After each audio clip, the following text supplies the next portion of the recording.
त्यानंतर शिंदे साहेबांच्या बरोबर माझी एक जुनी दोस्ती आहे.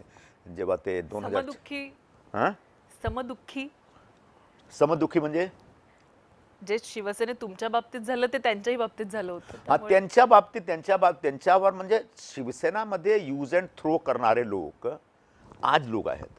बाळासाहेब असे नव्हते. आज जो लोक शिवसेना सांभाळत आहेत ना, त्यांना कार्यकर्त्याचा मान ठेवण्यामध्ये काही रस नाही. ते स्वतःसाठी जगतात आणि बाळासाहेब कार्यकर्त्यासाठी जगत होते. आणि त्यामुळे शिंदेसाहेबांबरोबर जे काही झालं तो सर्वांना माहीत आहे.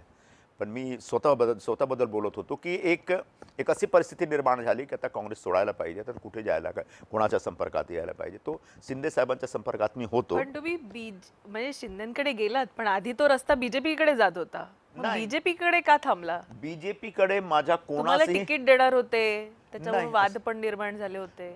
ना, असं काही नाही. 2016 मध्ये एकदा भाजपतर्फे प्रयास झाला होता. तेव्हा मी मुंबई काँग्रेसचा अध्यक्ष होतो. तो भाजपाकडे प्रयास झाला. फडणवीसजीचा फोन आला होता की आम्ही तुम्हाला राज्यसभामध्ये पाठवतो, तुम्ही आमच्या पक्षामध्ये या. यावेळेला लोकसभेला पण उतरवण्याची तयारी आणि त्या संदर्भात पण बोलणी 2024 ला पण चालू होती. तर 2024 मध्ये मला निवडणुकी लढायचा होता, असा एक तयारी होती माझी.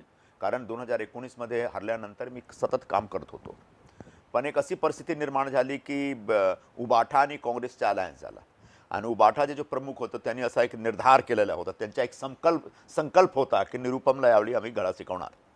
तो धडा शिकवणार, तर शिकवा तुम्ही. तो त्यांनी काँग्रेसवर एक प्रेशर टाकला की कुठल्याही परिस्थितीत आम्ही सीट सोडणार नाही. आणि काँग्रेसवाल्यांना मी काँग्रेसचे जो लिडरशिप आहे त्यांच्यामध्ये पण एक असा एक एक एक एक एक त्यांच्यामध्ये एक असा इंटरेस्ट राहायला पाहिजे होता की नाही, तो आमचा माणूस आहे, त्यासाठी काहीतरी केलं पाहिजे. पण काँग्रेसची लोक आजही म्हणतात की ठाकरेच डिक्टेट करतायत.